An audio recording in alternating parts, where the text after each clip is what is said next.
מה טוב ומה נעים, שבת אחים גם יחד. הנה מה טוב ומה נעים, שבת אחים גם יחד. הנה מה טוב, הנה מה טוב ומה נעים, שבת אחים גם יחד.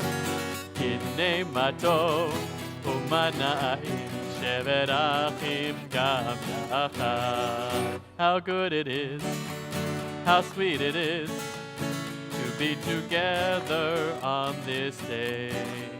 How good it is, how sweet it is, to be together on this day. הנה מה טוב ומה נעים, שבת אחים גם יחד. הנה מה טוב ומה נעים, שבת אחים גם יחד. Shabbat Shalom. Shabbat Shalom. I can tell who the studio folks are because you are all ready to clap at the right time, so well done.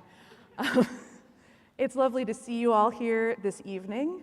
I am Rabbi Abby Phelps. I'm joined on the bima by Cantor Toby Glaser and also by our wonderful music director, Jonathan Dimmick. And we all want to welcome you here to Congregation Shereth Israel. As probably some, all, I don't know if you know, this is actually my last service here as the rabbi educator, and it's sad and joyous and surreal and all of the things in much the same manner that, as I was just discussing with Caitlin, who will be speaking a little bit later on, it is surreal and sad and joyous to be having a day on which it is both Pride Shabbat, and we are reeling from some pretty momentous and upsetting Supreme Court decisions. So the good news about Shabbat is that it is here for us no matter what we are feeling. Shabbat is really a time when we're meant to take a step back and look at the world around us and take stock and sort of accept things as they are. And if we have joy we want to express, that's perfectly fine. This is the time to do it. If we have sadness we need to express, we can do that too. Whatever it is that we're feeling, we're allowed to really just sit with it over Shabbat and experience it and let it have its moment to be part of our experience. And then after Shabbat, we can all sort of rally and reorganize ourselves and figure out what's next. So thank you all so much for being part of this Shabbat observance with us. The first thing that we'd like to do is invite up another person to offer some greeting. So I'd like to invite Diane Fellman, who you're now the chair of the Hills of Eternity Board. That's right. So the chair of the board of the Hills of Eternity is going to come up and offer a greeting on behalf of the congregation.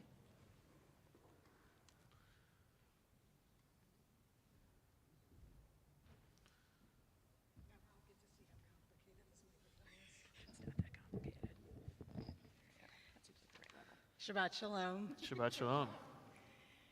I wrote it down because this is my first time greeting, so I want to welcome everyone to Congregation Shereth Israel.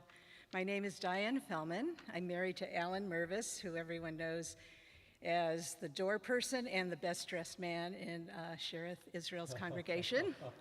And I wore this dress today just to be brighter than he is for once. It is. I'm the peahen, he's the peacock. And it's wonderful to see everyone here to celebrate Pride Weekend. I know we're going to have a really meaningful service and to hear from some folks about their journey, so we're looking forward to that. And on a solemn note, the Supreme Court decision on abortion today marks yet another retreat from constitutional rights for all in our country. I am greatly saddened that guns seem to have more standing in our country today than citizens. And I thank you for allowing me to share that with you. And on a personal note, I want to extend a welcome to Alan's family. I guess, may I introduce them? Please, his brother Charles and his sister Sophia are here with their siblings, and our son Isaac and his lovely wife Magda are here because it is the 1 year, and there's Alan, It's the 1-year anniversary of exactly to the day of their father's passing. And we're celebrating or noting, I guess it's not a celebration, his anniversary of his death today. And we really appreciate being able to share that with our Shereth Israel community. There is going to be an oneg after the service, so we welcome you to schmooze and booze, but I think there's only wine. So, I think that's right. Cantor, Rabbi, thank you very much. Thank you. Thank you. Actually, now that you've mentioned Alan's family being here with us this evening, which we're so glad you are, how many folks have never been here before? Raise your hand if you've never been to this sanctuary. Okay, we have a few people. So I don't want you to feel compelled to get up and introduce yourselves in front of everyone if you don't want to. So I'm just going to say, welcome. We're so pleased you're here. And if you do want to chat with anybody, know more about the congregation, everyone's friendly. We're all happy to talk to you. And why don't you take just a moment to wish one another Shabbat Shalom. And while you do that, I'm going to invite our candlelighters, Steve Weiner and Norm Ditto, to come up, please. Ditto, sorry.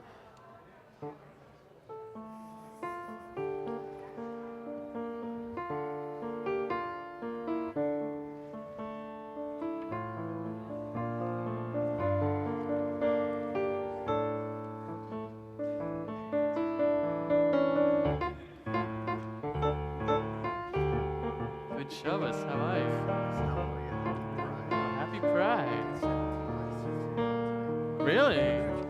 That's something.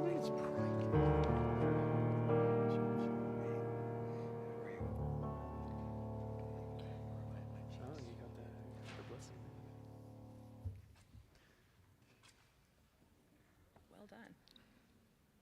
Baruch atah Adonai Eloheinu melech haolam asher kitshanu b'mitzvotav v'tzivanu l'halik ner shel Shabbat. Amen. Thank you so much. Amen. Amen. Happy Pride. Thank you, Pride to gentlemen. Yes, as a gay man, what you do.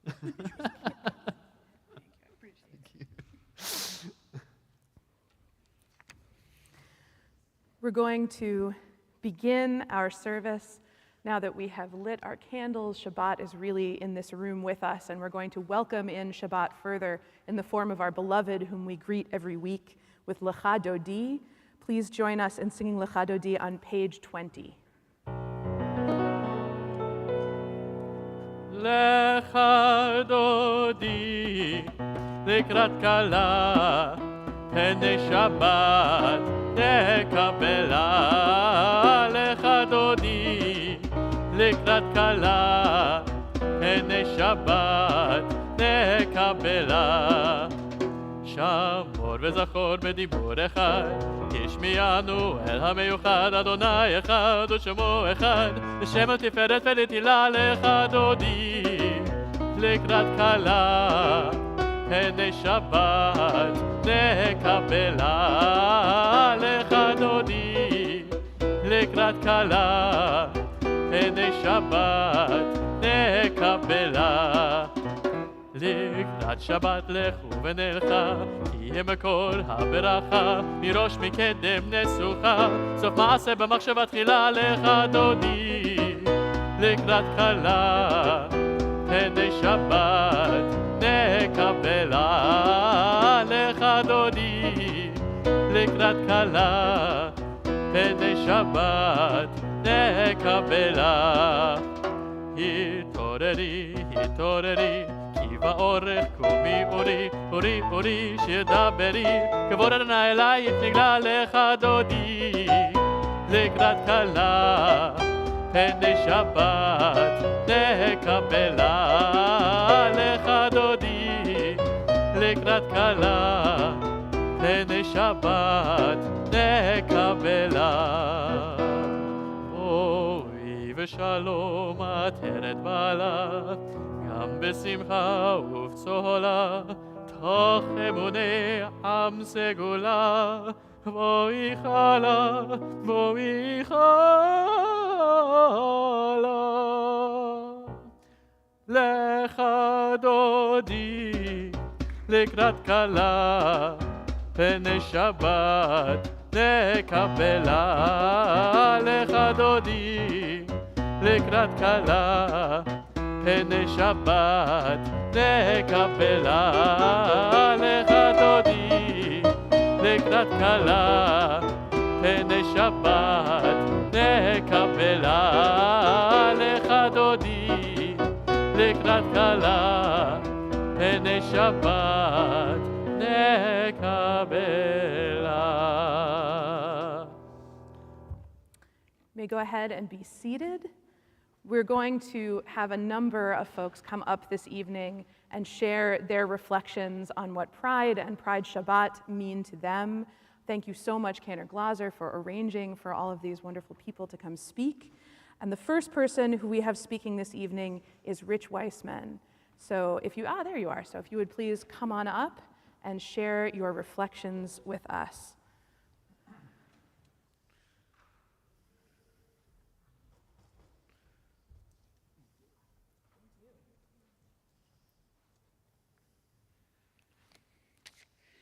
Good Shabbos. Shabbat Shalom. Okay, I was asked the question, what does Pride Shabbat mean to me? I'm an openly gay man, married. My husband, J.D. Horn, unfortunately couldn't be here tonight. He's babysitting the dog. We couldn't get a sitter. I'm sure you understand. But I thought about that. What does that mean to me? What does pride mean to me? So picture this. It's the summer of 2015. And freedom to marry has just recently been approved by the Supreme Court. And I got a call from a very dear close friend of mine, Evan Wilson, who was the person who headed up the freedom to marry movement.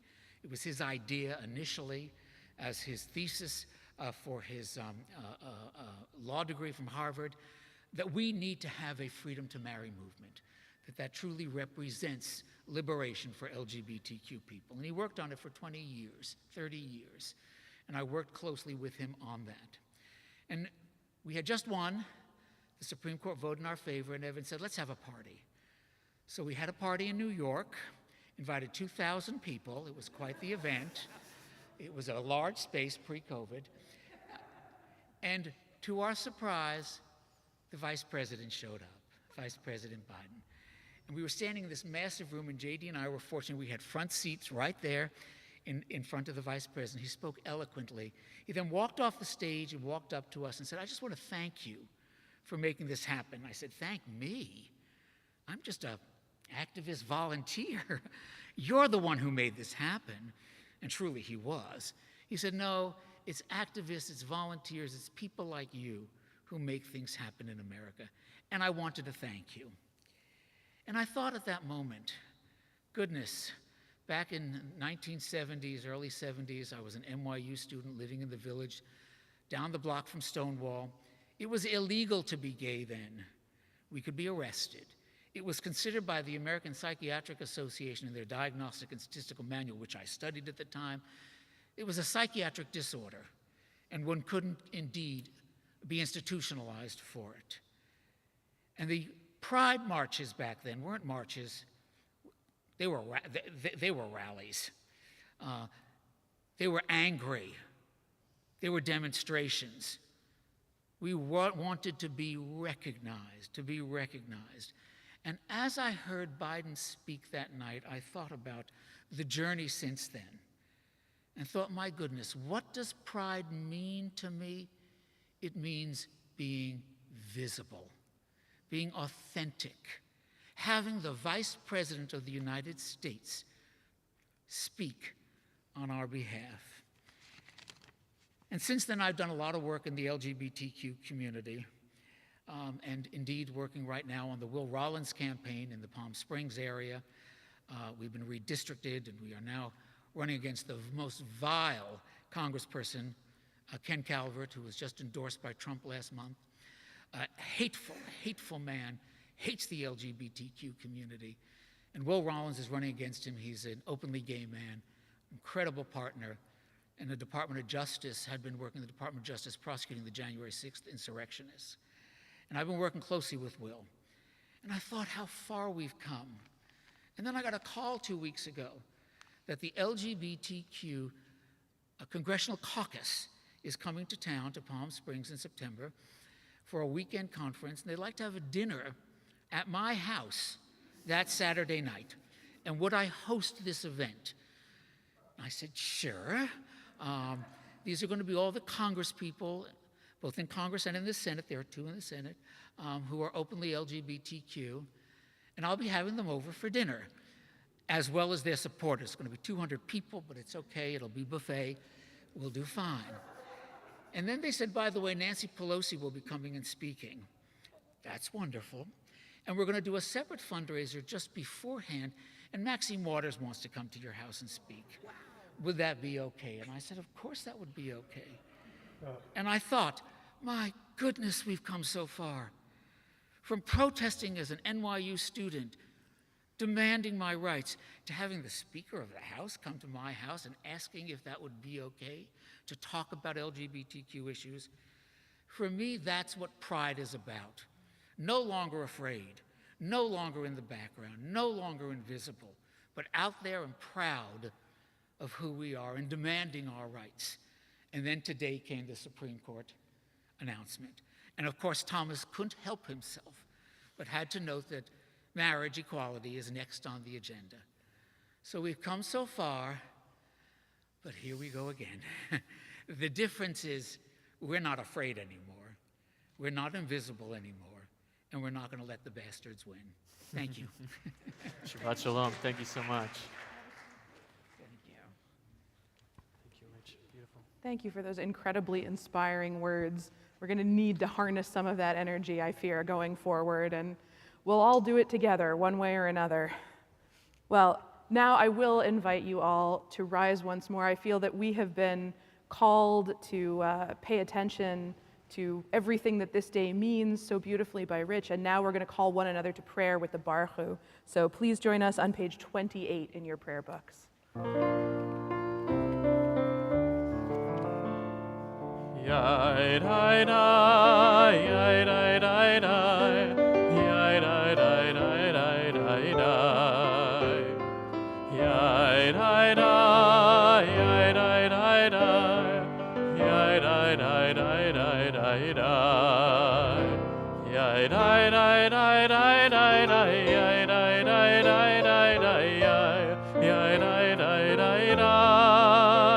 yai dai dai dai dai dai, yai dai dai dai dai, yai dai dai dai dai dai. Baruch hu bet Adonai hamevorach.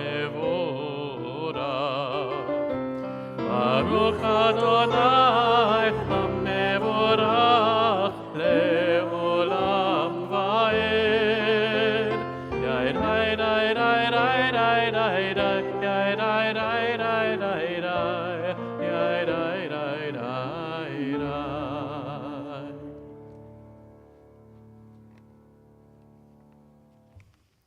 You may be seated. As we look at the beautiful lights filtering through our windows, our stained glass windows, especially illuminating the Moses window at this time of evening, we appreciate the ongoing flow of day and night, the regularity and dependability of the cycles of our lives that God creates for us. We give thanks for those things. Baruch atah Adonai hama'ariv aravim. Blessed are you, Adonai, who brings on the evening. We also give thanks for the love that God shows us, expressed through so many things, the beauty of the world, of our relationships, and also through the Torah, through all of the lessons that God has passed down to us. Please join us in Ahavat Olam on page 32.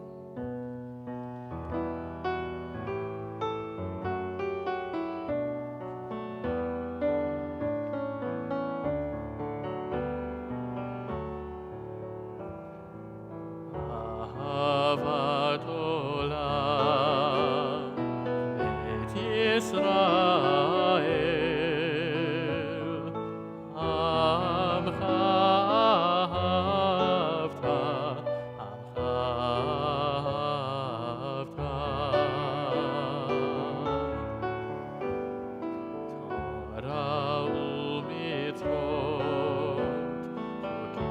ומשפטים, אותנו לימדת, אותנו לימדת.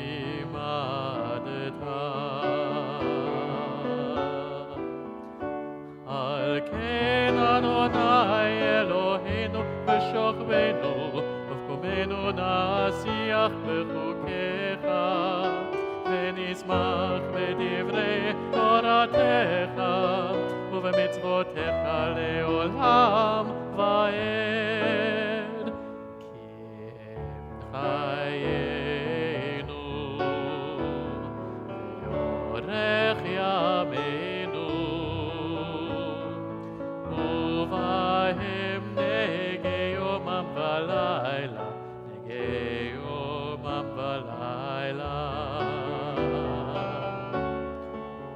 ואהבתך אל תסיר ממנו לעולמים. ברוך אתה אדוני, אוהב עמו ישראל. אוהב עמו ישראל.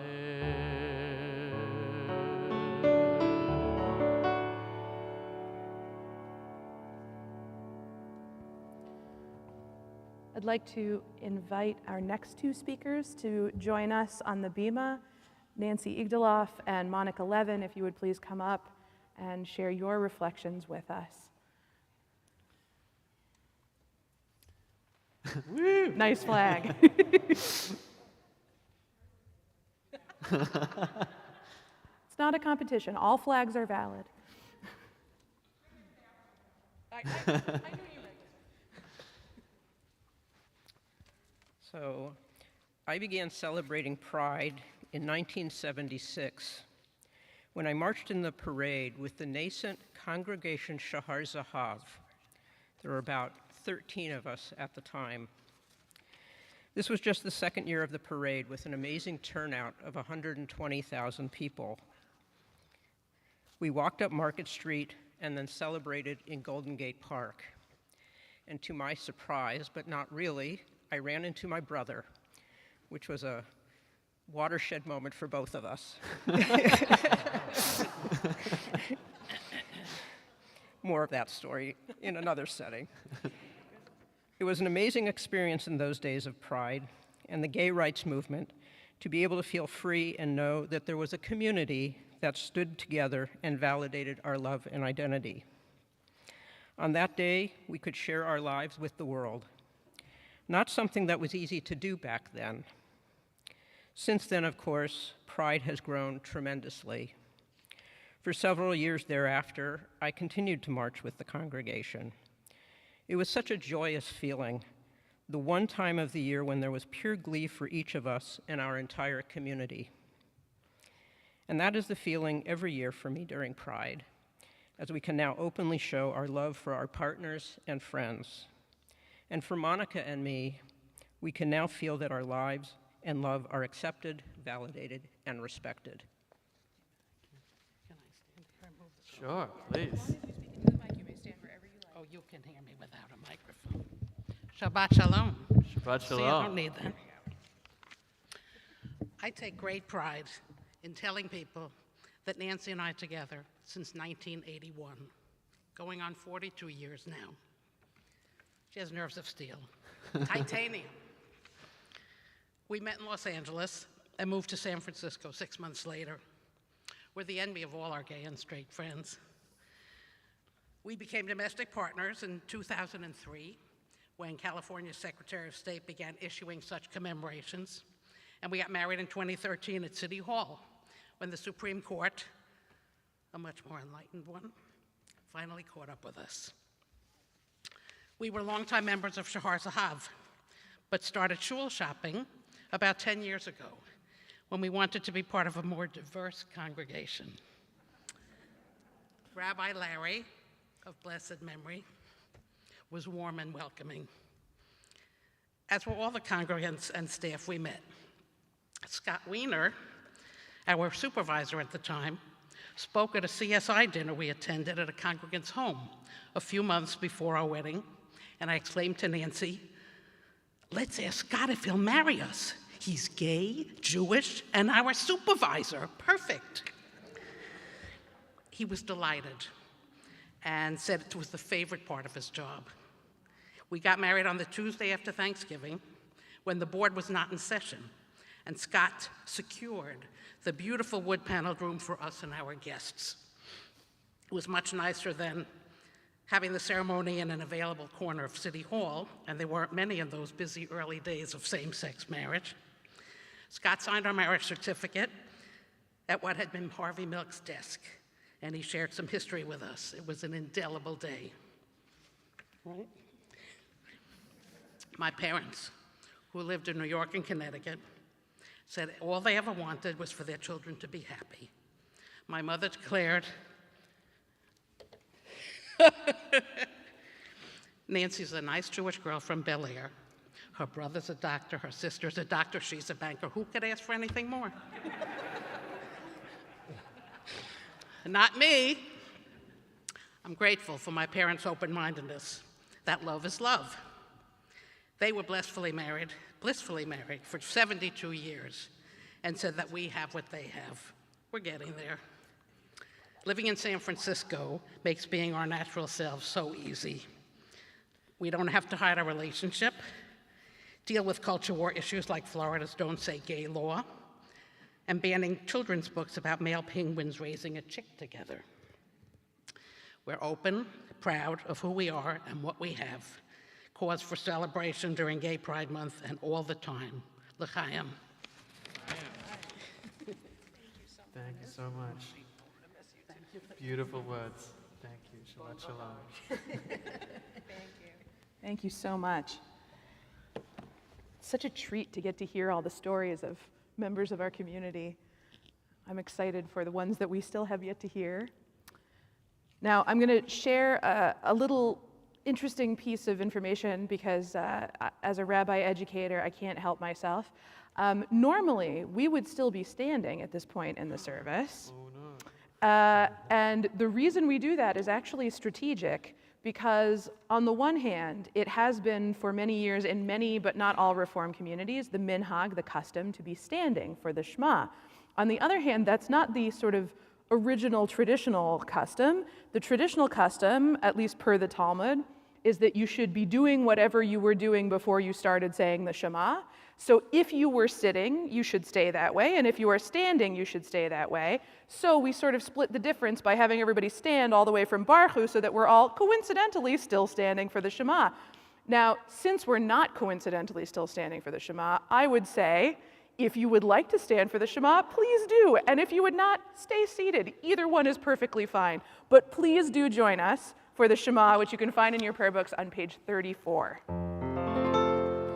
Shema Yisrael, Adonai Eloheinu, Adonai Echad. Baruch Shem Kevod Malchuto Leolam Va'ed. Now you may definitely be seated. ואהבת את אדוני אלוהיך בכל לבבך ובכל נפשך ובכל מאודיך. והיו הדברים האלה אשר אנוכי מצווך היום על לבביך, ושיננתם לבניך ודיברת בם בשבתך בביתך ובלכתך בדרך ובשוכבך ובקומך, וקשרתם לאות על ידיך והיו לטוטפות בין עיניך, וכתבתם על מזוזות ביתך ובשעריך, למען תזכרו ועשיתם את כל מצוותיי, והייתם קדושים לאלוהיכם. אני אדוני אלוהיכם, אשר הוצאתי אתכם מארץ מצרים, להיות לכם לאלוהים. אני אדוני אלוהיכם, אדוני אלוהיכם אמת. And now it is my pleasure to invite one of our teachers in studio, Caitlin Wall, to come up and share a few words about their experience of pride.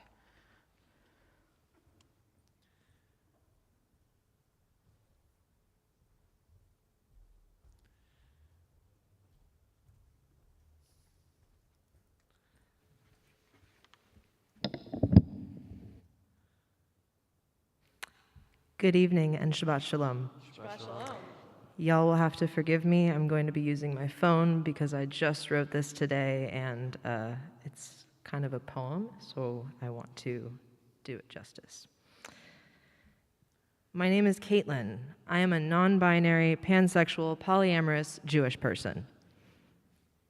Let me be perfectly clear that I was raised interfaith, but when I was young, my Jewish identity was solidified by the explanation my mother gave me when I asked her if I was Jewish or not. She told me that I could choose to be whatever faith I wanted to be, but that I could also choose to neglect the part of my identity of my Jewish ethnicity. But if Hitler was alive today, he would kill me and all the rest of the family who don't identify with their Jewish ancestry.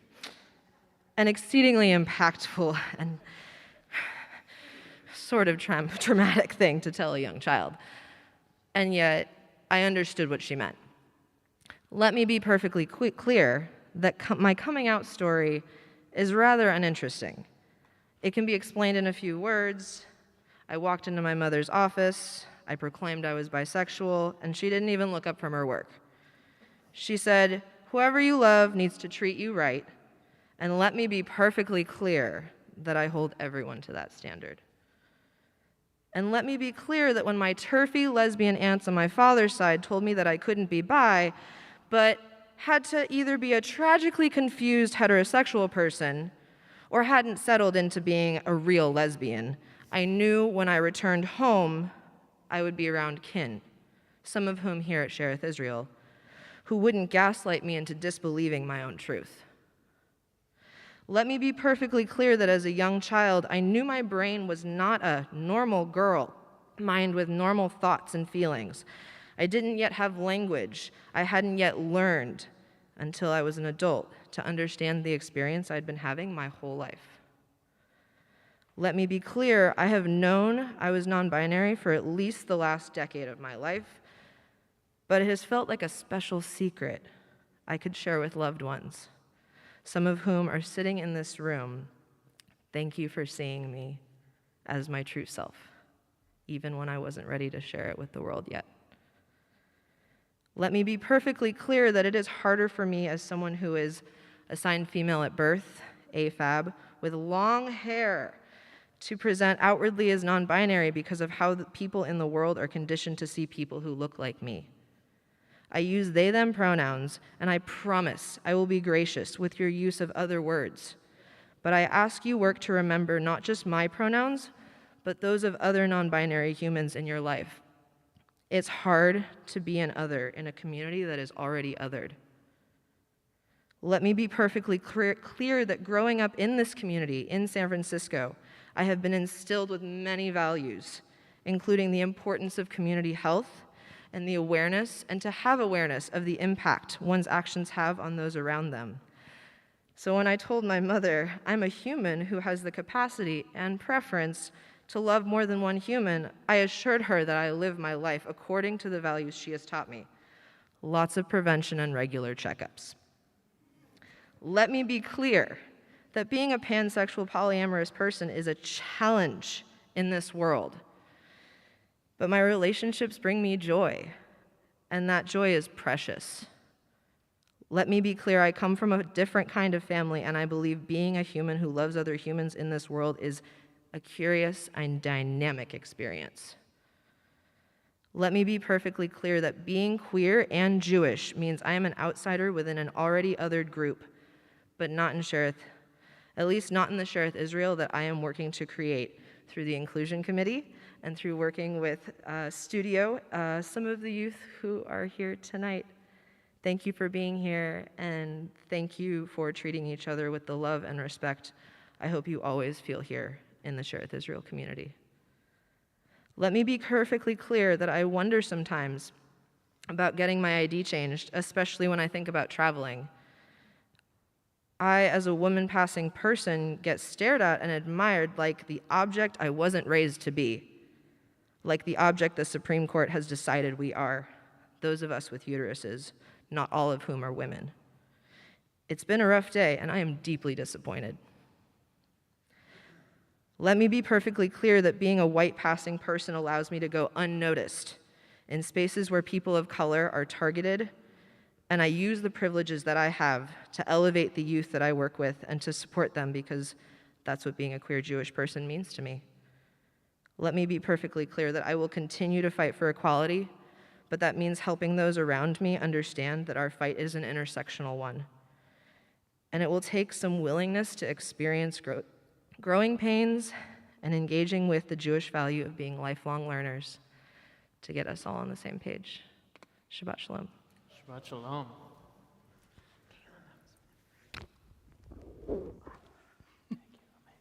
Thank you so much, Caitlin.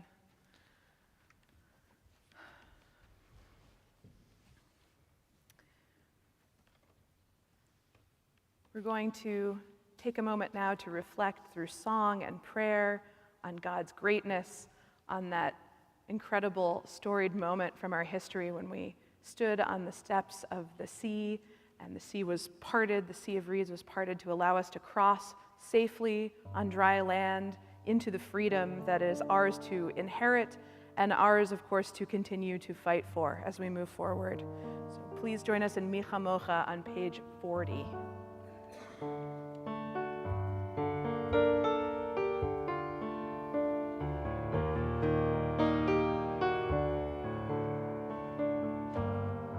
Who is like you, Adonai? Who is like you, Adonai?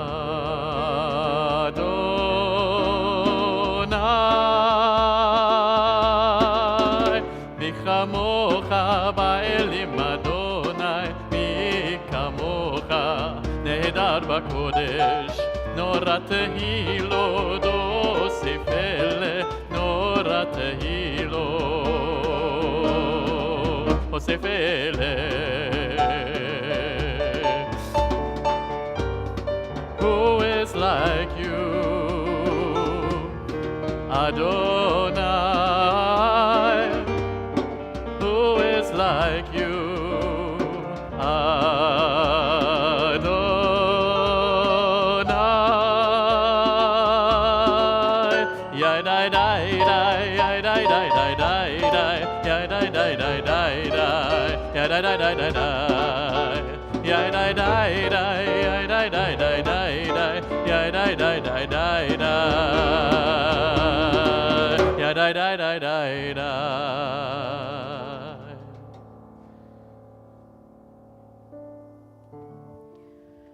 It's incredibly gratifying to hear people speak from the Bima this evening about how Sherith Israel feels like a home to them, where they can be fully themselves.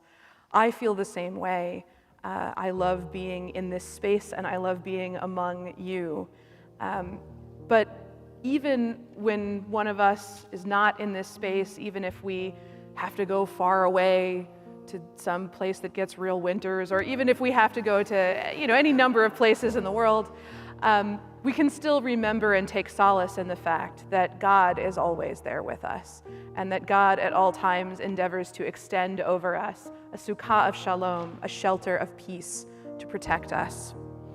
We give thanks for that shelter of peace in Hashkivenu, which you can find in your prayer books on page 42.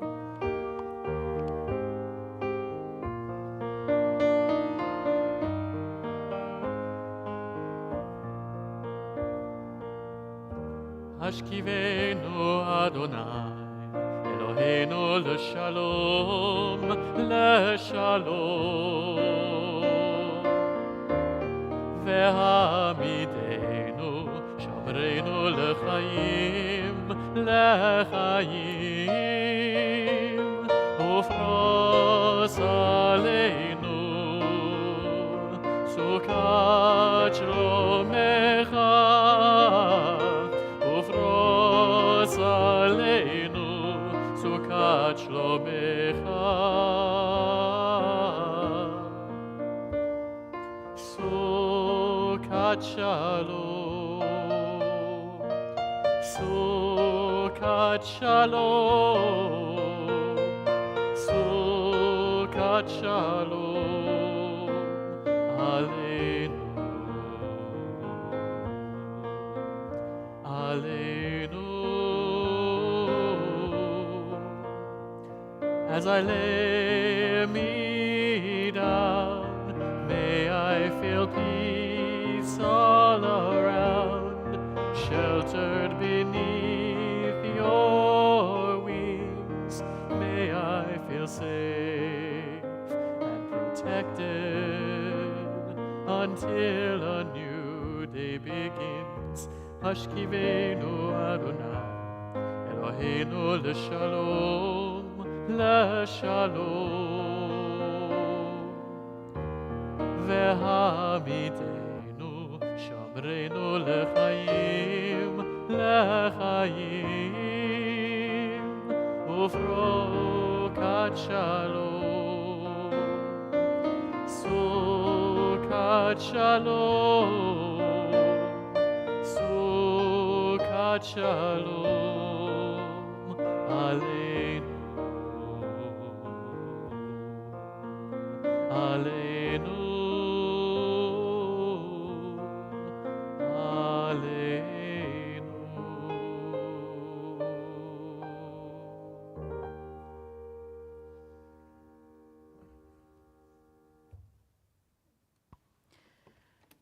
You may not know, or you may know, that one of the things that is happening in the service this evening is that Cantor Glaser and Jonathan Dimmick have very carefully chosen the settings of the prayers that we're doing this evening to represent as many queer composers as possible. So we're doing a lot of music by LGBTQIA+ folks this evening, and will continue to do so in the service. But certainly somebody who knows that very well is our music director, Jonathan Dimmick, and I'd like to invite him to come up and share his own reflection with us now.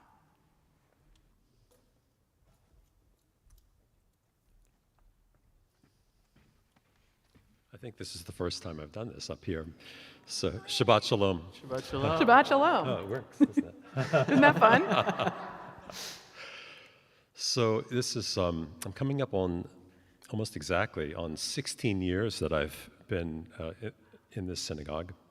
And it's been an incredible journey for me and an honor to be part of the most beautiful synagogue in the world, and I really do think that in addition to having the most glorious piano and the most glorious organ to work on, and the most incredible staff and especially congregation, the support that I've learned from you about support spiritually, support intellectually, but most importantly, support in becoming a mensch. Has been a journey that I've only experienced in this space, and it's because of you. So I want to thank you for that. I grew up in Virginia, and in a very conservative, fundamentalist household, and the idea of being gay was about as far as could be from anyone's mind, and so if you experience yourself as not quite the same as everybody around you, you think there's something wrong and you can't quite figure out what it is, but you keep it to yourself. I was in my third year in seminary, actually, when I came out. It was, so it's a story I've never told in here, but so I did my seminary work at Yale, and I was working on 2 degrees, one in religion and one in music. And so the chapel services take place every day, and that particular day, it happened to be January 12th, 1983, the lesson was Abraham and Isaac. And I was listening to this, and I thought, it doesn't really make sense that God would ask Abraham to sacrifice his son. But his willingness to do so allowed a relationship between him and God that he needed in order to actualize his life. So I equated the same thing. It didn't make sense to me at the time that God would be calling me to a life as a gay person, but I needed to be willing to in order to actualize my own life. I moved to the Bay Area in 1987. I met my husband in 1991 at a music conference.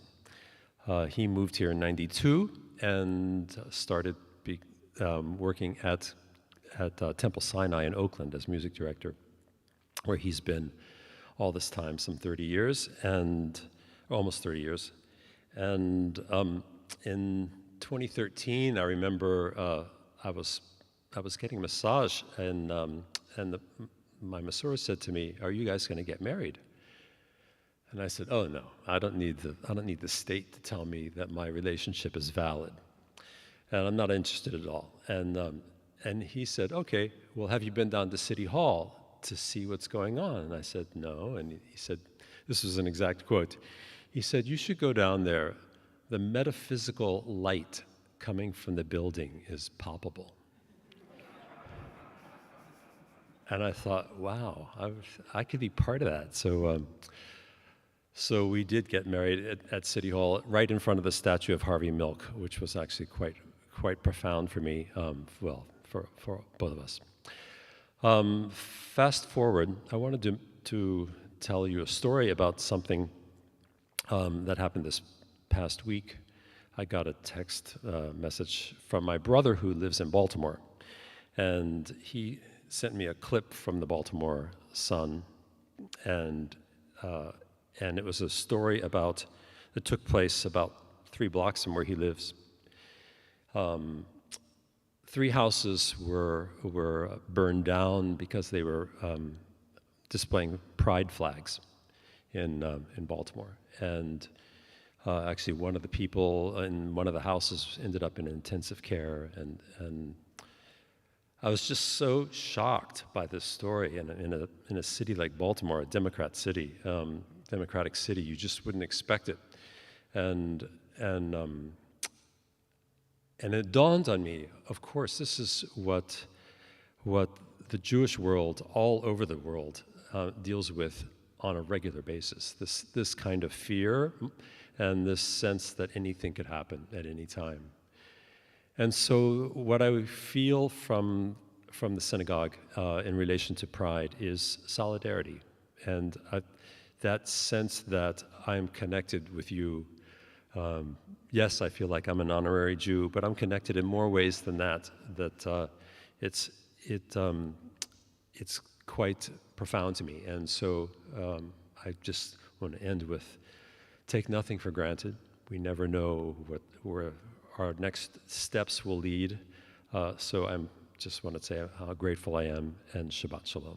Shabbat Shalom.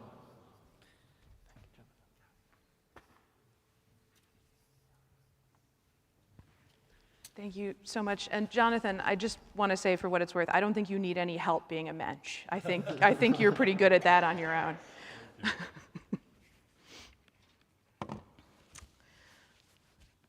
We're going to, in just a moment, take a little time to pray for the healing of all those in our community who are in need of it, whether it be healing of mind, body, or spirit. We'll pause in the middle of our prayer to share the names of those for whom we pray this Shabbat. Please join us for Mishaberach on page 253.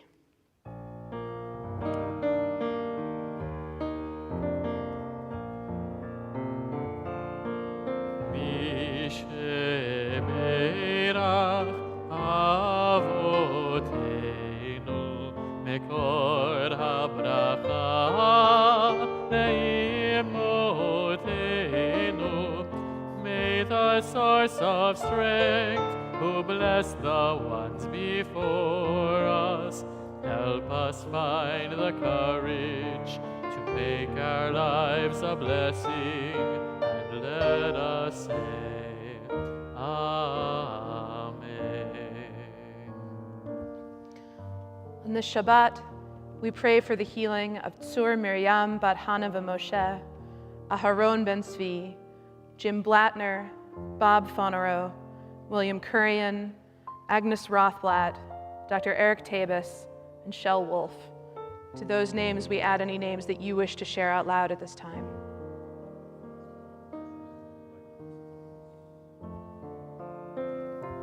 We continue with Mishaberach.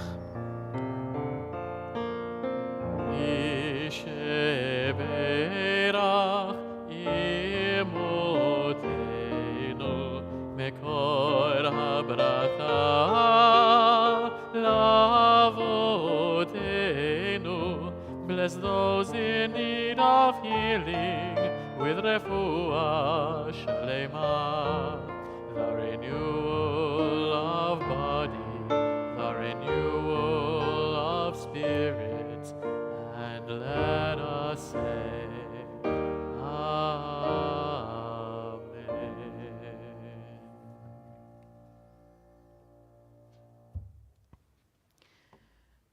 Before we move into the Amidah, the central prayer of our service, I want to share, because I still have this pulpit, one more teaching that I learned that I think is really beautiful. I did not originate this. This was a teaching that was taught to me by Rev. James Jacobson Meisels, who teaches meditation and mindfulness and Judaism in many different capacities in the East Bay and beyond. And he taught me that whenever he prays the Amidah, there are a number of prayers that we don't read out loud, we just read them privately to ourselves, and one of those is Modim, which, see if I can figure out where it is real quickly so that I can actually point everyone in its direction. Yes, it is on page 58. So if you happen to be reading through the blessings of the Amidah as you go along, the practice that he taught me was before he says Modim, which means essentially thank you, and which is an enormous prayer of thanksgiving to God. He thinks of 5 specific things that he's grateful for in his life, and he enumerates them, not necessarily out loud, but certainly by name in his head. And he does that before he begins the prayer, and that way he can really focus on the things in his life that bring him joy and for which he is grateful. And I have been doing this practice ever since he taught it to me. It's always really interesting to me to see what even appears in my head as something I want to be grateful for, because I try to just go with the first 5 things that leap to mind. One of the things that often leaps to mind is my shoes. Not in a, gee, these shoes are cute sense, but in a, boy, am I glad I have shoes on my feet sense. But also the people I love usually come up right away. So I often think of my family and my partner and my friends. So I thought I would share that practice with all of you as a way to enrich and deepen your prayer experience when you say the Amidah, to take that moment to think of some things that you're grateful for in your life. I find it incredibly inspiring and compelling, and I hope it will mean something to you too. So with that, I'd like to invite you all to rise as we begin the Amidah with Adonai Sefatai on page 46. Adonai Sefatai tiftach ufi yagid tehilatecha. Adonai, open up my lips that my mouth may declare your praise. Baruch atah Adonai, Eloheinu ve'Elohei avotenu ve'imotenu, Elohei Avraham, Elohei Yitzchak, ve'Elohei Yaakov, Elohei Sarah, Elohei Rivka, Elohei Rachel, ve'Elohei Leah, Ha'el Hagadol, Hagibor ve'Hanora, El Elyon, Gomel Chasadim Tovim, וקונה הכל, וזוכר חסדי אבות ואימהות, ומביא גאולה לבני בניהם, למען שמו באהבה. מלך עוזר ומושיע ומגן. ברוך אתה אדוני, מגן אברהם בעזרת שרה. אתה גיבור לעולם אדוני, מחיי הכל אתה רב להושיע. מוריד הטל, מכלכל חיים בחסד, מחיי הכל ברחמים רבים. סומך נופלים ורופא חולים, ומתיר אסורים, ומקיים אמונתו לשני עפר. מי כמוך בעל גבורות, ומי דומה לך, מלך ממית ומחיה, ומצמיח ישועה, ונאמן אתה להחיות הכל.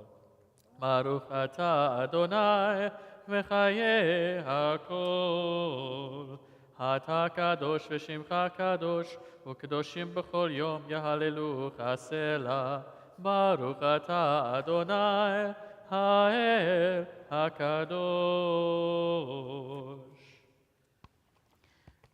We'll take the next few moments to pray privately, either the prayers that you can find on the pages between 52 and 62, or the prayers that are in your own heart this evening.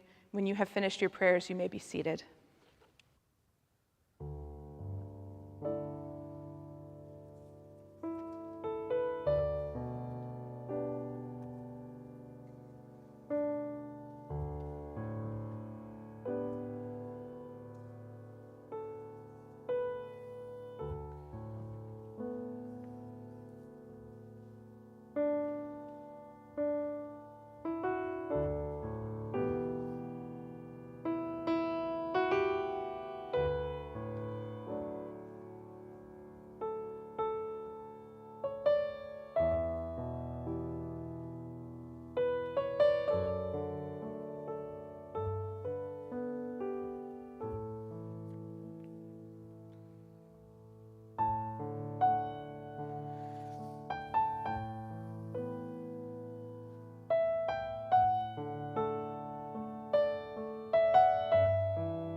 עושה שלום במרומיו,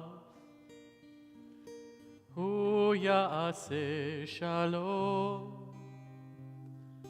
הוא יעשה שלום עלינו, יעשה שלום עלינו. עושה שלום במרומיו, הוא יעשה שלום, הוא יעשה שלום עלינו, יעשה שלום עלינו. ועל כל, ועל כל,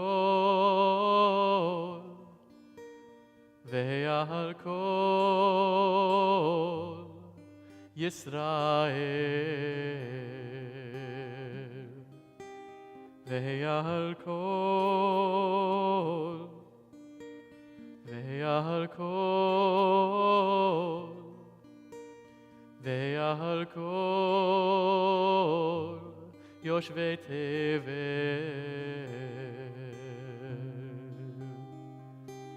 ויאמרו אמן, ויאמרו אמן.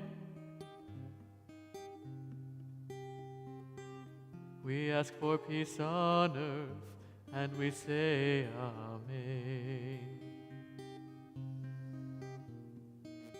ויאמרו אמן, ויאמרו אמן. We raise our voice as one, and we say amen.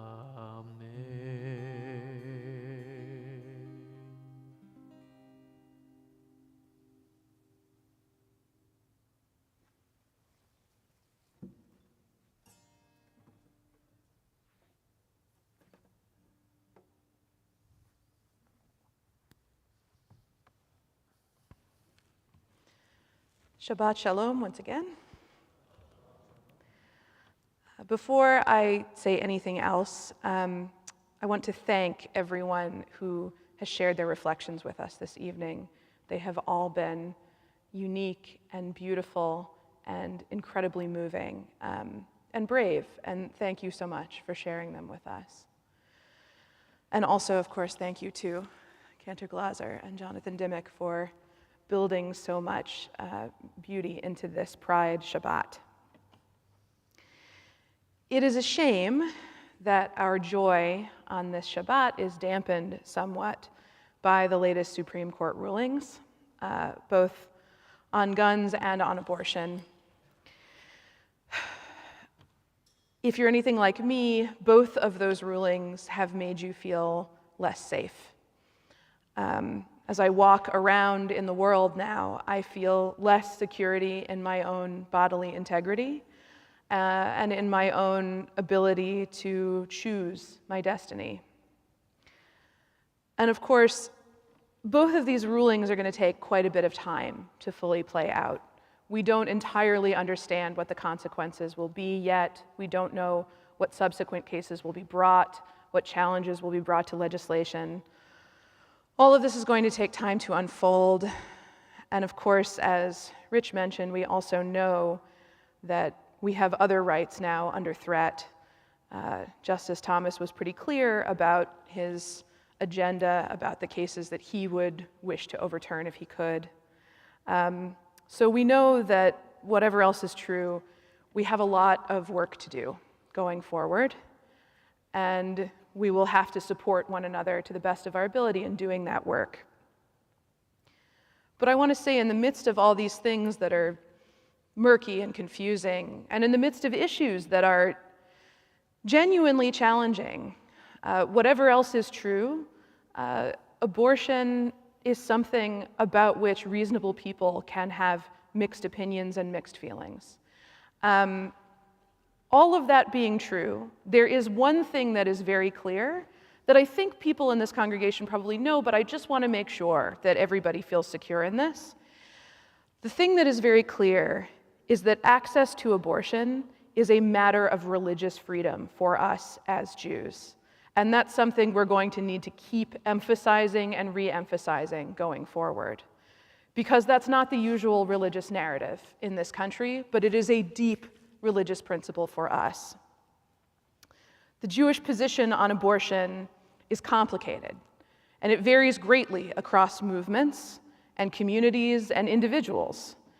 But there are undeniably at least some circumstances under which any intellectually and spiritually honest Jew would insist that abortion must be permitted and possibly even required.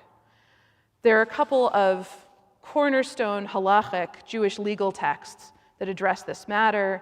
There's one in the Torah that addresses the situation in which two men are struggling, and one of them somehow bumps into, injures collaterally in this process, a pregnant woman who is a bystander, and that woman miscarries. And the question that's asked is, what is owed as a consequence of that event? And if it were the case that the life of a fetus were fully equivalent in Jewish thought to the life of a born human being, then you would expect the consequence to be the death penalty, because that is what it is for murdering another human being in the Torah. But that is not the consequence. The consequence is that a payment must be made to the woman's husband, which we can have a whole other conversation about, but a payment must be made, and implicit in that is an understanding that there's something different about the status of fetal life versus fully born human life. And I also want to read to you, both in Hebrew and in English, really in Aramaic and in English, a passage from the Talmud that is vitally important in this conversation. It says in Mishnah Ohalot, Ha'isha shehi maksha leled, metatchin et havalad b'me'eha, umotzi'in oto evarim evarim, mipnei shechayeha kodmin l'chayav. Yatsa rubo, ein nog'in bo, she'ein dochin nefesh mipnei nefesh. I'm sorry, that should have been nafesh.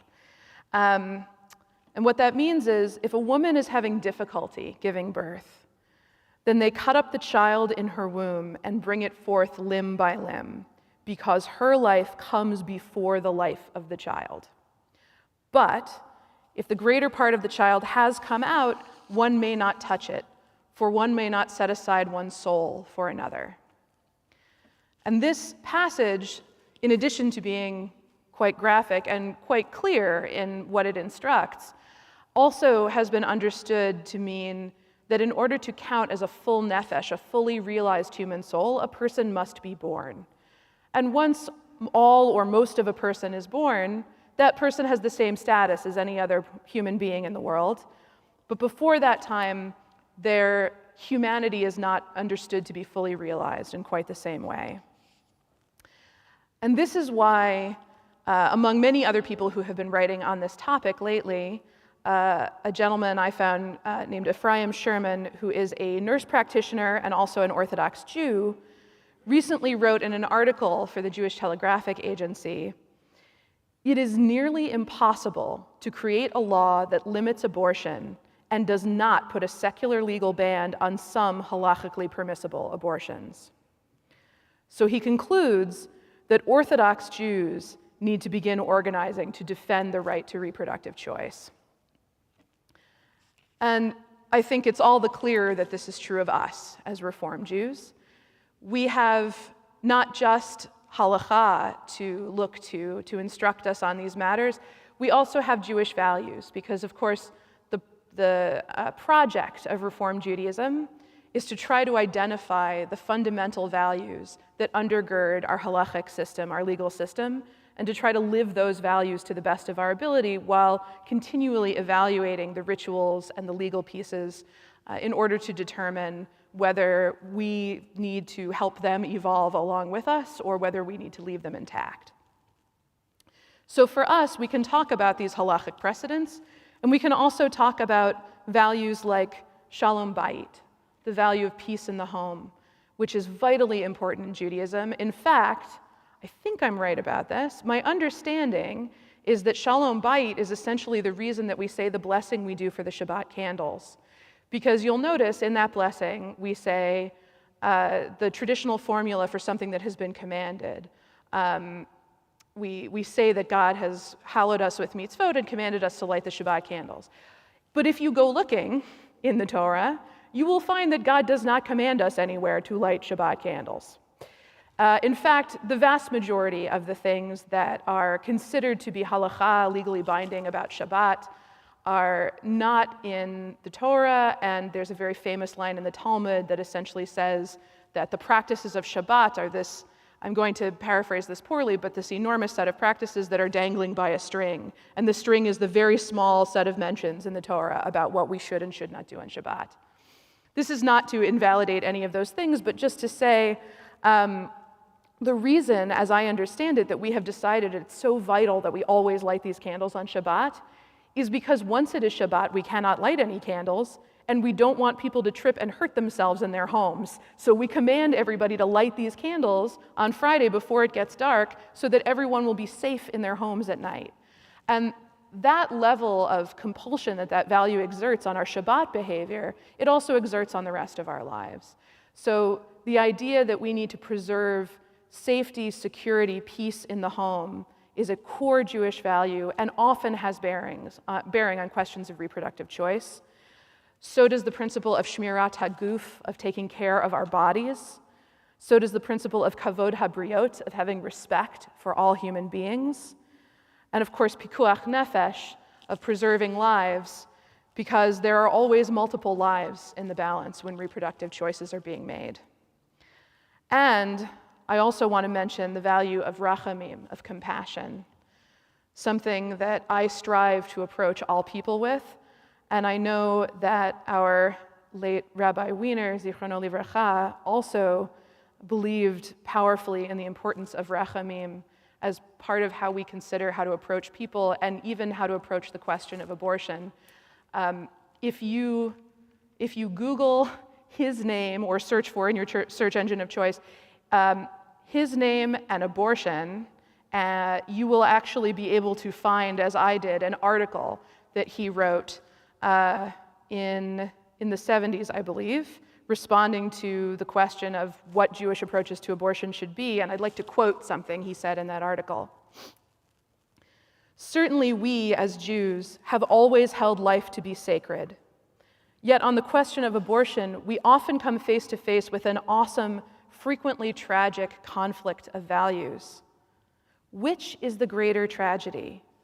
The aborting of prospective life, or the real possibility of destroying the physical and emotional lives of existing human beings?" He gives no easy answers to this question, but I think he poses it incredibly well. And I encourage you all to find this article.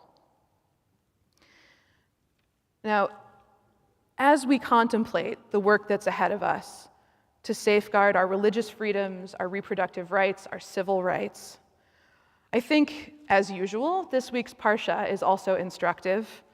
And not only because I kept noticing as I was looking at it that SCOTUS anagrams to scouts, which means nothing except that this week's Parsha is Shlach Lecha, the Parsha in which we first hear the story of the scouts being sent into the land of Israel.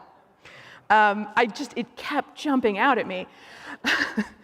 And I think, you probably know a little bit about this story.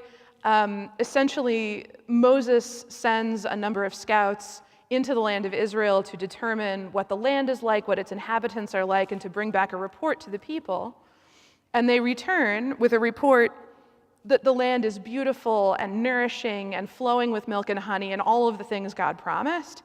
And it is filled with terrifying giants and that we must seem like grasshoppers in their eyes. And only two of the scouts, Joshua and Caleb, say, yes, but God has assured us that we will prevail in entering the land, and we should have faith in God's support, and we should go forward with our mission nonetheless. But the other scouts have already done their damage at this point, and a rumbling begins to move through the camp of dismay, of concern about going into the land, of wanting to go back to Egypt. And ultimately, God is so incensed that Moses has to talk God down from just destroying the entire people and starting over again freshly with just Moses. So I think one of the things that we know, of course, is if you keep reading in the Torah, eventually the Israelites do go into the land, and they are successful there. And there's a lot that's complicated to discuss in that story and in its legacy. But I think one lesson we can draw from this Parsha is that we as Jews really know about fighting in the face of seemingly impossible odds. We have done it before in that story, in many others. We have done it throughout our history. The mere fact of our survival to this moment and our presence together in this room is a testament to the incredible power and resilience of the Jewish people. And we also, of course, know that none of us has to fight these battles on our own. At the end of the second chapter of Pirkei Avot, we read some very famous words that many of you will know. Lo alecha hamlacha ligmor, velo ata ben chorin libatel mimena. What that means is, it's not on you to complete the work, but neither are you free to exempt yourself from it. This is, for me, one of the deepest pieces of Jewish wisdom and one of the most inspiring statements when I think about difficult work that has to be done. It is not the responsibility of any one of us to shoulder that work by ourselves, but that doesn't mean that we don't participate in it. It means each of us has a role to play, each of us has work to do, and that work is part of a larger fabric of effort that will eventually result in greater justice in the world. With respect to this week's Parsha, on a more personal note, it feels very fitting to me that this Parsha is Shlach Lecha for my last service as the rabbi educator here at Congregation Shereth Israel. Shlach Lecha literally means send for yourself or send to yourself. It parallels the language of Lech Lecha much earlier in the Torah, where God tells then Avram, not yet Avraham, to go forth from everything he knows and seek out a new life in a new place that God will show him. And the grammar of Lech Lecha and Shlach Lecha is unusual. It's an unusual construction which leads many rabbis to comment on how perhaps what we're meant to understand from both Shlach Lecha, send for yourself, and Lech Lecha, go for yourself or go to yourself, is a spiritual and internal journey as well as a physical and outward one. And I think in many ways, by going to Milwaukee in just a few weeks, I am really sending myself to myself. I'm doing what I think I need to do to live a fully realized and integrated life. And I wish the same for everyone here. I wish that everyone here should give themselves the freedom, that you should give yourself the freedom to be fully who you are, which I feel you all have given me throughout my time here and are continuing to give me by so graciously sending me off to this next step in my journey. And I hope that we will all keep fighting for one another's rights to be fully ourselves wherever we are. Each one of you has helped me immeasurably to learn and grow and become a real rabbi in these past 4 years. So please know, if I haven't had the chance yet to thank you individually, that I am incredibly grateful to each one of you for everything you have taught me and all the support you have given me. And I'm so grateful to have had the opportunity to serve you these last 4 years. And I want to encourage you all to think of me as a scout, as CSI's emissary to the Midwest.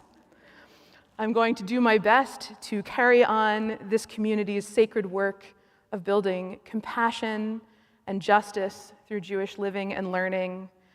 And perhaps I will even get a chance to return from time to time to visit and share reports of a rich and beautiful land, at least when it's not buried in snow. Thank you all, and Shabbat Shalom. Shabbat Shalom.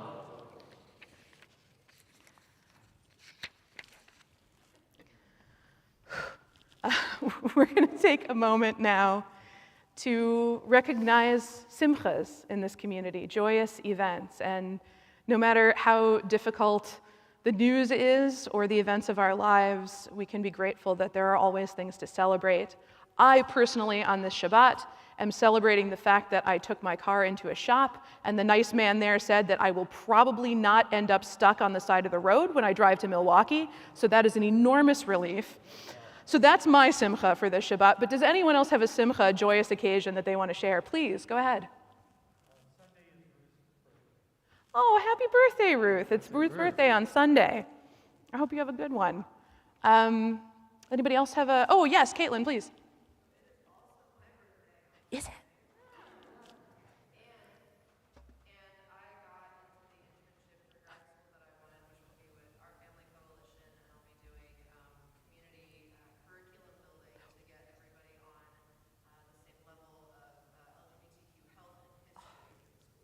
Oh, that's extremely cool. Congratulations. That's like at the intersection of all of your skills and interests right there. All right, well, Caitlin got a fabulous internship, and it's their birthday on, you said on Sunday? On Sunday. Well, happy birthday to you, too. Yes, Nancy, please. Sunday is also my birthday. Oh, my goodness. Oh, I forgot that you guys have the same birthday. That's right. Tomorrow is Steve Wiener's, and next Tuesday is Eric Sapphire. Tomorrow also is Jim Blattner's birthday, and I think David Pearlstein has a birthday around here too, but I don't think he's here. He's right there. I can see him. All right, it's pretty close. Well, apparently this is a very august season for birthdays. Many excellent people.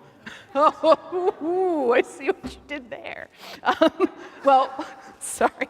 That was great. Lots of birthdays to celebrate. Thank you, Nancy, including Nancy's. Somebody had a hand over here too. Oh, okay. Well, Charles Mervis's birthday as well. It's everybody's birthday. Happy birthday, many people. Yes, go ahead, Zach. It is not my birthday. Ah, rats. But I am finally moving out of my parents' basement. Woo! Yes, speaking of next steps in life journeys, yes, I'm sure both you and your parents are celebrating that moment. Good luck. I have some gentlemen helping me load a pod from an app called Lug. So if you discover you need help at the last moment, Lug is a good place to go. So Cece Kaufman tells me, and I trust her. Anybody else have a simcha they want to announce to the community? I mean, that's a pretty good list of simchas. I'm really excited for you, and I just want to, as a fellow clergy member, just say what a joy it's been leading with you, and so that's my simcha. I wish you so many blessings on your journey and your new life, land overflowing with at least milk and maybe honey, I don't know, but definitely cheddar. Brats and cheese, yeah, Exactly. definitely. Yes.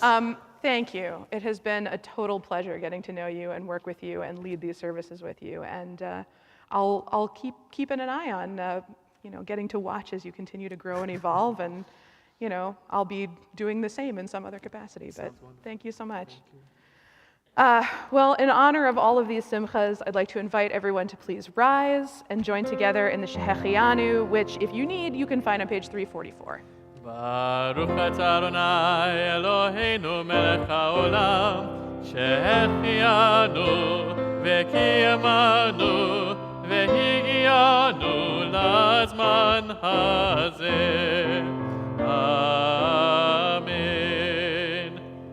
And now we will continue with the Aleinu prayer on page 282. עלינו לשבח לאדון הכל, לתת גדולה ליוצא בראשית, שלא עשנו כגויי הארצות, ולא שמנו כמשפחות האדמה, שלא שם חלקנו כהם, וגורלנו ככל המונם. ואנחנו קוראים ומשתחווים ומודים לפני מלך מלכי המלכים הקדוש ברוך הוא. ונאמר והיה אדוני למלך על כל הארץ ביום ההוא יהיה אדוני אחד ושמו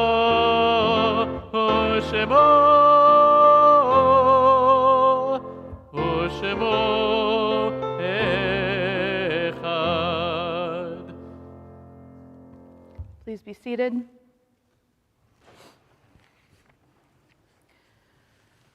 Our thoughts now turn to those who have departed this earth, our own loved ones, those whom our friends and neighbors have lost, the martyr of our people whose graves are unmarked, and those of every race and every nation whose lives have been a blessing to humanity. On this Shabbat, we remember for Shiva for the first 7 days of mourning, Molly Klepper, mother of Felicia Klepper-Borkovi, and grandmother of my dear friend Toniana Borkovi. If you are observing Shiva or Shloshim, the first 7 or 30 days of mourning for a loved one, please rise and share their name with us.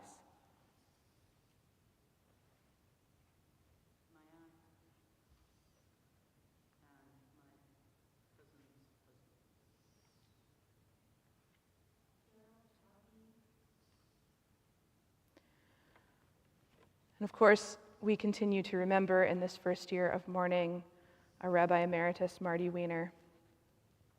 If you are observing the first year of mourning for a loved one, please rise and share their name with us.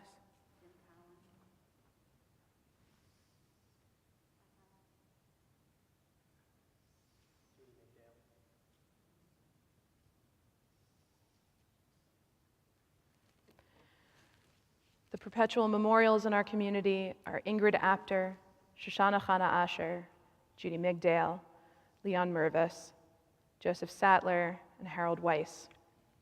We also observe on this Shabbat the following yahrzeits, anniversaries of death. Please rise as your loved one's name is read. We remember Robert Joseph Auerbach, Mercia Garber, Harold Geist, Dr. Robert Jaffe, Wilma Karasik, Ronald Kletter, Ralph Lowenstein, Jean Eleanor Magnus Massel, Bernard Ottner, William Sapphire, Beatrice Taratut, Dr. Henry R. Werdegar, and Joshua Wolken. To those names, we add any names that you wish to share at this time. Now we rise together in solidarity with our mourners, and we join in the Mourner's Kaddish on page 294. Yit gadal v'yit kadash shmei rabbah, v'alma divra chirutei v'amlich malchutei, b'chayechon uvyomechon uvchaye dechol beit Yisrael, ba'agala uvizman kariv v'imru amen. Yehei shmei rabbah mevarach le'olam u'almei almaya, yit barach v'yish tabach v'yit pa'ar v'yit romam v'yit naseh, V'yit hadar, v'yit aleh, v'yit halal, shmei dekudsha brichu. La'ela min kol birchata v'shirata, tushbechata v'nechemata, da'amiran ba'alma v'imru, amen. Yehei shlama rabba min shmaya, v'chayim aleinu ve'al kol Yisrael v'imru, amen. Oseh shalom bimromav, hu ya'aseh shalom, Aleinu ve'al kol Yisrael ve'al kol yoshvei tevel ve'imru amen. May the one who creates peace on high bring peace to us, to all Israel, and to all the world. Together we say, amen. Amen. You may be seated. We have just a few announcements to make before we conclude our service. I will be leading Torah study tomorrow morning at 9:15. So please join me for that if you can. There are also a number of classes coming up this summer.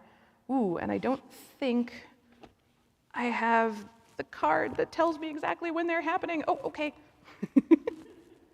Thank you. My plants in the congregation. So there are a number of really exciting classes coming up. One of them is a class that our fabulous rabbinic intern, George Altschuler, is going to be teaching on Heschel and Heschel's thought about radical amazement and other spiritual matters. That's going to be on Thursday evenings from 7:30 to 8:30 p.m. beginning next week. So, right, that makes sense because that's the next Thursday that there is. So yes, beginning next week. There will also be a series of summer salons with Shereth Israel authors, of whom we have quite a few. Those are going to be in the evenings at 7:30 on Wednesdays, starting on July 13th. Of course, David Perlstein will be one of our presenters for his recent book, Lola Flores. I don't know if we have other authors in the, yes! And of course, Susan Borkin is going to present When the Times Get Tough, the Tough Get Journaling. So if you're interested in, do we have, yes, yes. Earth to Me and Your Husband is also one of these people. So we have many folks in the congregation who are fabulous writers of all sorts, and we'll be celebrating many of them this summer in these salons. So please join us for those if you can. There will also be some family excitement happening on Saturday, July 9th. There's going to be a gathering in Lafayette Park, yes? Yes, with the Jewish Baby Network and myself and Carolyn Mulcahy. We are going to be doing some singing and some play. It'll be a lot of fun. So if you have a tot, of some kind, then please join us. Yes, if you are in possession of someone 5 or younger, or you are adjacent to them and can grab them safely and legally and responsibly and take them to this event, please do. The only other thing I'll say is, if you have been thinking, oh, you know, I'm gonna, this feels weird to say, but I promise to lead up to something. If you're thinking, oh, I'm gonna miss Rabbi Abby, I feel like I should get her a gift. You know what would be a great gift for me? Sign up for Studio next year. That would be a fabulous parting gift. So if you are able to sign up for Studio and you haven't done it, please do. The more people who are signed up before I leave, the greater the smile on my face will be.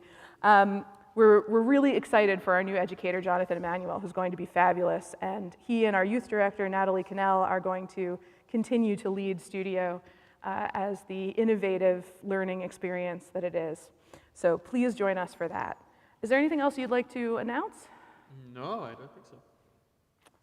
Well, I think that's it then. Oh, and I should say, just to say one more time, that the Mervis family is sponsoring this beautiful oneg, so please join us for that after the service if you're able to. Well, with that, we will go ahead and sanctify Shabbat with Kiddush. So please rise and join us on page 5 in your prayer books. Baruch atah Adonai Eloheinu melech haolam, borei peri hagafen. Baruch atah Adonai Eloheinu melech haolam, asher kirshanu b'mitzvotav v'ratzavanu, v'shabbat kodsho be'ahava u'vratzon hinchilanu, zikaron lema'aseh v'reishit. כי הוא יום תחילה למקראי קודש, זכר ליציאת מצרים. כי בנו בחרת, ואותנו קידשת מכל העמים, ושבת קודשך באהבה וברצון, הנחלתנו. Baruch atah Adonai mekadesh ha-Shabbat. Amen. L'chaim. We have tonight a Ruth Auerbach special. Even though she couldn't join us this evening, she specially delivered this challah. Let's get a display. Oh no, it's wrapped tight, but we can solve that problem. Oh, there we go. It's like a wrapped for travel here. Ruth has outdone herself on this occasion. Yes, so our Pride Challah is certainly not too proud not to be wrapped, but yes. It's all right. How do we get there? Why don't we just do it? I'm gonna Let's see. here. Baruch Wait. atah Adonai Eloheinu. All right, we're done. Hamotzi lechem min haaretz b'te'avon. Oh, we're so It's close. Beautiful. We're gonna get there. Yes, we will. Oh dear. Ruth, this is like a prank. If you're watching. That's true. We got punked. There we go. All right.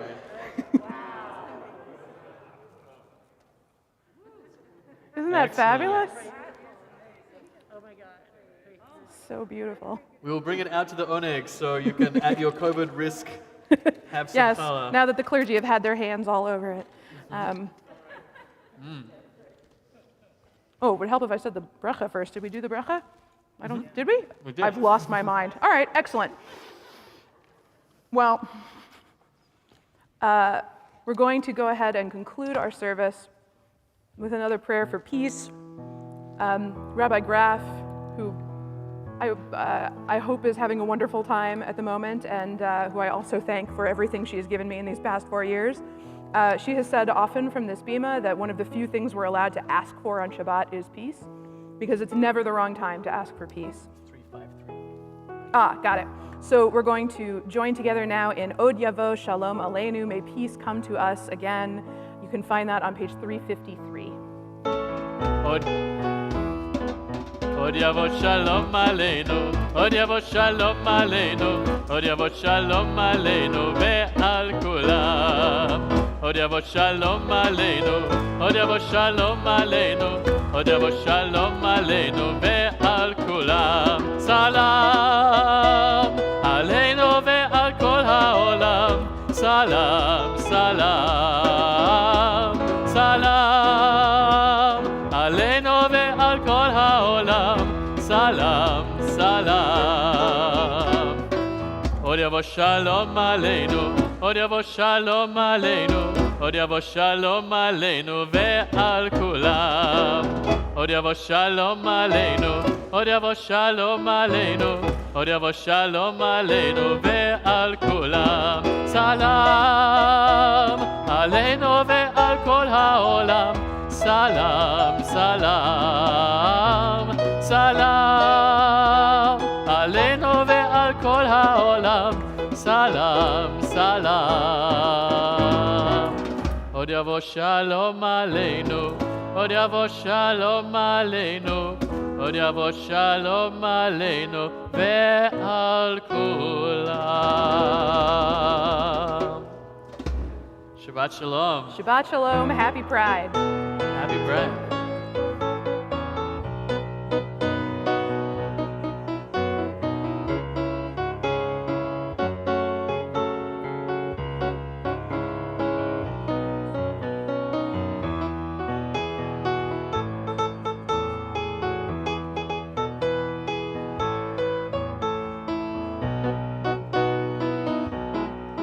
Speakers this evening, please come up to